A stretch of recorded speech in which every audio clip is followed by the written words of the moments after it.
We owe our livelihood to the hard work of our farmers, I emphasize to my soon-to-be father-in-law, but he dismisses my words with a scoff. He belittles farming as an unprofitable endeavor, even daring me to prove its worth. Fine, I'll show him the reality of life on a farm. Let him witness firsthand the toil and dedication required.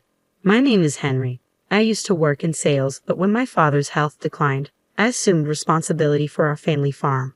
As the second son, with my elder brother abroad for work, the duty fell upon me to carry on our family's legacy. I am engaged to Ellie, a woman of both sweetness and determination. I was captivated by her from the moment I saw her bustling about at our local cafe, and thus began our love story. 2 years into our courtship, she accepted my proposal of marriage. And now, as I prepare to meet Ellie's parents, nerves churn within me. My mother reassures me as we gaze up at the opulent high-rise where Ellie's parents reside. Don't fret, Henry. I've spoken to my mother about you. But my father, well, he's a different matter altogether. I've heard tales of her stern father, a man of authority who presides over several successful restaurants. Despite my nerves, I gather my courage and enter to greet them. To my immense relief, both extend warm welcomes. I apologize for our inability to sync our schedules due to my demanding job. My soon-to-be father-in-law begins, launching into a detailed account of his company's prosperity. Henry, I've heard you're excelling in sales. That must come with a handsome income, yes? Have you considered where you'd like to settle down in the future? Perhaps in this very condo? I manage a strained smile in response to the rapid barrage of questions. You're being rather forward, dear, chides my mother-in-law as she serves the tea. Thank you, this tea is delightful, I interject, finding solace in its comforting flavor. Oh, I'm delighted you enjoy it. It's sourced from my brother's tea plantation. Our family estate boasts a rich tradition of tea cultivation, and we receive the freshest leaves, she explains, igniting a lively exchange as we delve into the nuances of tea. However, my father-in-law interjects with a scoff, a tea plantation. How archaic. Few households still indulge in tea drinking these days. I wonder when your family estate will become obsolete. His disparaging comment leaves my mother-in-law crestfallen. I recall hearing that tea plantations face challenges in the modern market. The labor-intensive nature of the work demands both skill and manpower, making profitability uncertain. Witnessing my mother-in-law's despondency, I felt compelled to speak up. Our sustenance hinges on the toil of farmers who labor diligently to cultivate our food. Our very existence is indebted to those who nurture crops. The same applies to tea. I'm certain many find solace in the exquisite flavor of this brew.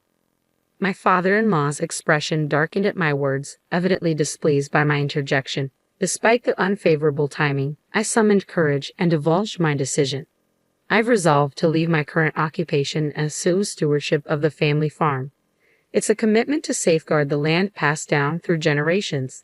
Ellie supports this choice, and I implore you to lend us your backing. As the words left my lips, my father-in-law's visage flushed crimson with fury. A farmer? I entertained this meeting because of your stellar sales performance, Ellie. Have I been deceived? His rage turned towards Ellie, accusingly. I've attempted to address this matter with you numerous times, but you've been preoccupied. Furthermore, Mom stands by her decision. Ellie responded, her tone tinged with resignation. She must have anticipated this confrontation.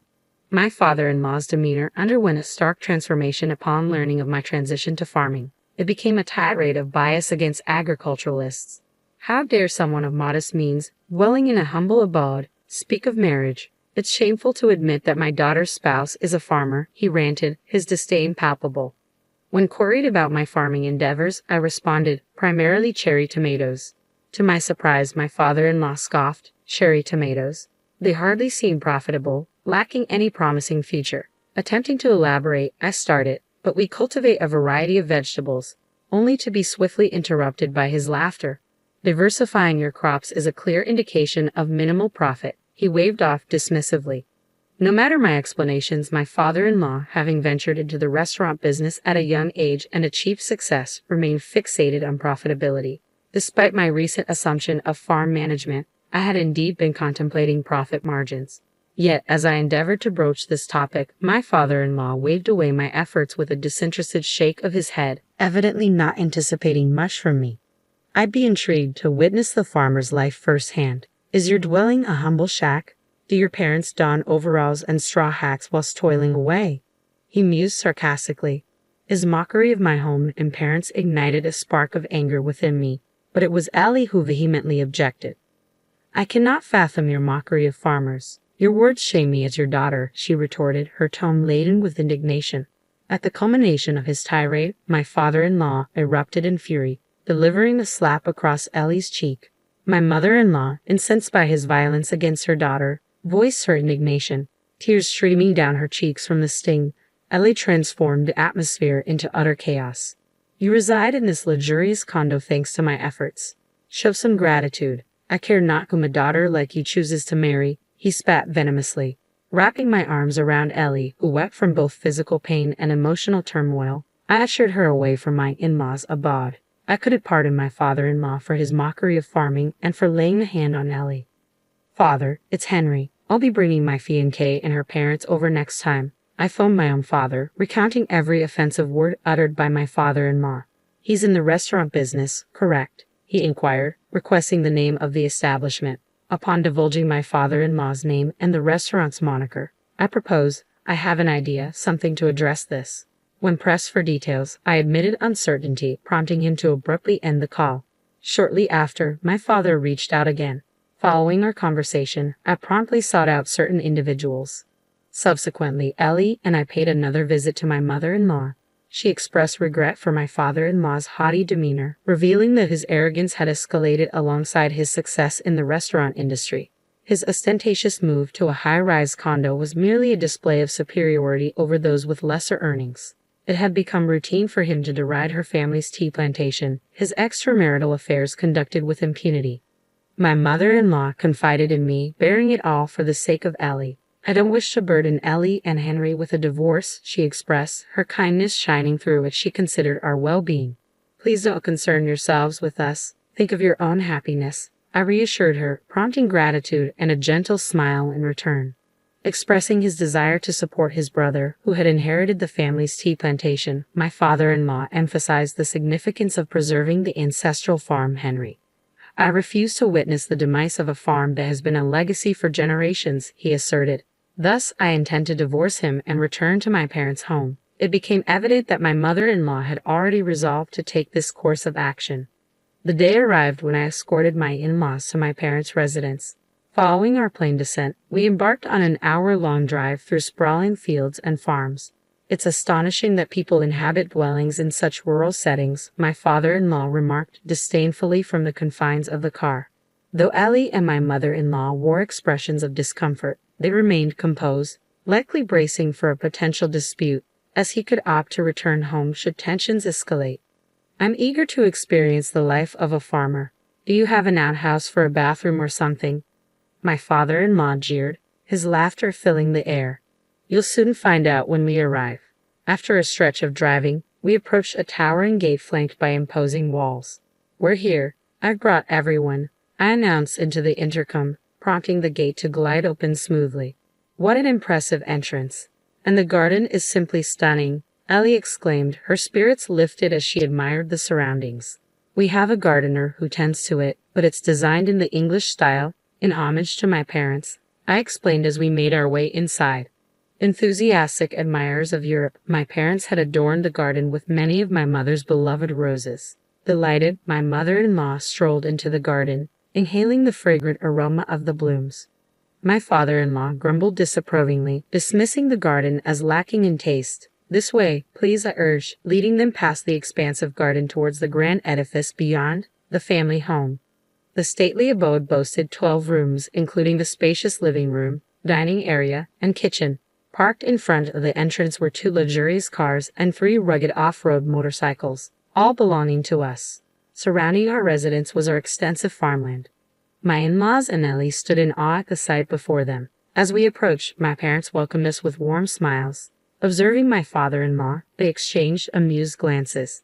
Clearly, they're not clad in overalls, my mother quipped with a grin. Upon entering the living room, we were greeted by a gathering of relatives and acquaintances, all impeccably attired in suits. Despite my father-in-law's insistence that formal dress was unnecessary for meeting farmers, he stood out conspicuously in his typical attire of a t-shirt and jeans. Meanwhile, my mother-in-law, Ellie, and I, dressed in relatively formal attire, contrasted starkly with his casual appearance. Hello, my father-in-law murmured, his voice tinged with discomfort, his gaze averted in embarrassment. My father proceeded to introduce them to the assembled relatives.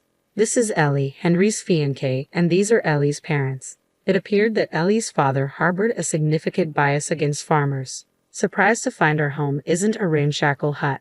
My father teased slightly. The relative's stares at my father-in-law turned frosty. It seemed he had relayed the story I shared with him to everyone. No, that's not what I meant. He trailed off, flustered. Several men stepped forward, catching my father-in-law off guard. What brings you here? He asked, eyes widening in surprise. We're rather disappointed in you, one of the men stated, directing a reproachful glance at my father-in-law. These individuals were organic farmers who supplied vegetables to the restaurants owned by my father-in-law. Upon hearing the name of the establishment, my father made connections and reached out to these farmers. Having been a farmer himself for many years, my father had a vast network of acquaintances. I had personally met with these farmers and relayed my father-in-law's disparaging remarks. What am I supposed to do if I can't get vegetables? My father-in-law lamented, burying his head in his hands. My father recounted. Why not inquire with Henry? They specialize in organic farming. Despite my father-in-law's ridicule, we had transitioned our focus to organic cultivation in our fields, including cherry tomatoes. Through continuous refinement, we managed to yield exceptionally sweet vegetables, garnering interest from several companies seeking contracts. Turning to me expectantly, my father-in-law was met with a serene smile and a firm refusal. Certainly, we're not interested in pursuing business ventures. Crestfallen, he slouched back, silent. Meanwhile, amidst the subdued atmosphere, my mother-in-law and our parents engaged in animated conversation. I'll bring some fresh tea from my hometown next time, my mother-in-law announced, eliciting excitement from my parents. However, en route back home, my father-in-law erupted in fury. How did you cancel the deal? Are you trying to bankrupt my business? He bellowed from the rear seat. To be honest, his restaurant's fate had little concern for me, and you, my own wife, failing to defend me. This is why I detest rural women. He directed his ire towards my mother-in-law, feeling ignored by my indifference. Unfazed, my mother-in-law responded calmly, Oh, you prefer urban women, do you? Your current favorite being Mary, isn't that right? Her composed demeanor only seemed to fuel his rage further. A heavy silence engulfed the car as my father-in-law's complexion paled at her revelation. Henry hired a detective. You were discreet, so gathering evidence was straightforward. Please arrange the divorce papers and alimony payments, she declared firmly. Divorce? What nonsense is this?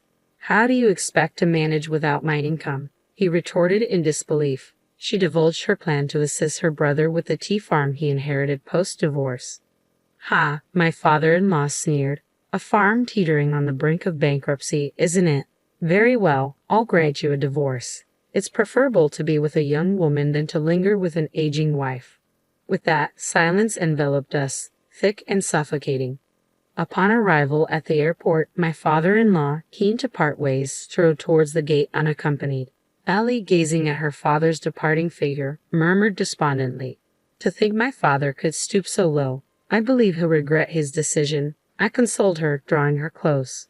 A few days later, my in-law's divorce was finalized.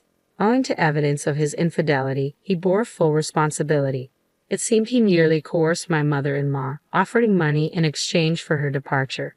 Ellie and I were incensed upon learning the details, yet my mother-in-law chuckled, claiming she was content with the substantial settlement.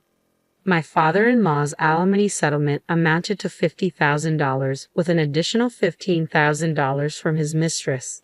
Determined to resurrect the tea farm, my mother-in-law intended to allocate these funds accordingly. Meanwhile, my father-in-law found himself embroiled in turmoil as his high-rise condo became a battleground with the sudden intrusion of his mistress's enraged husband.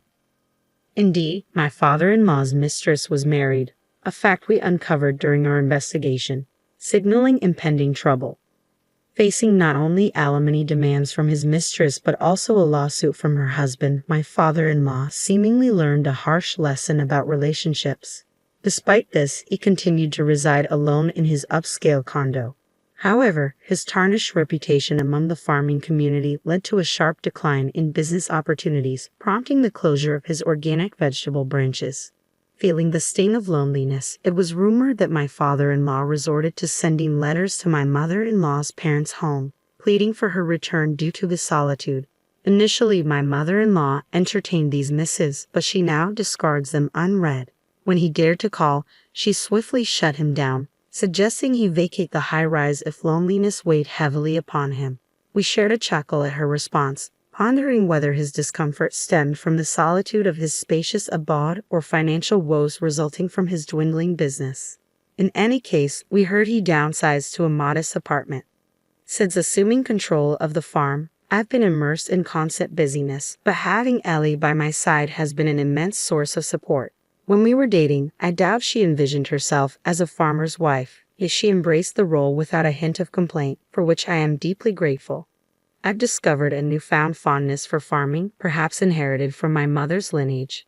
Ellie's laughter is a constant source of joy. A year later, we celebrated our wedding with grandeur, though my father-in-law's absence cast a shadow over the festivities. It pained me to think he couldn't witness his daughter's special day. Nevertheless, my mother-in-law sent us freshly packed tea as a gift, expressing her desire for us to share it with our guests. With my mother-in-law's assistance, the once struggling tea farm now shows promise of thriving. Their tea remains as fragrant and delicious as ever, thanks to her dedication and support.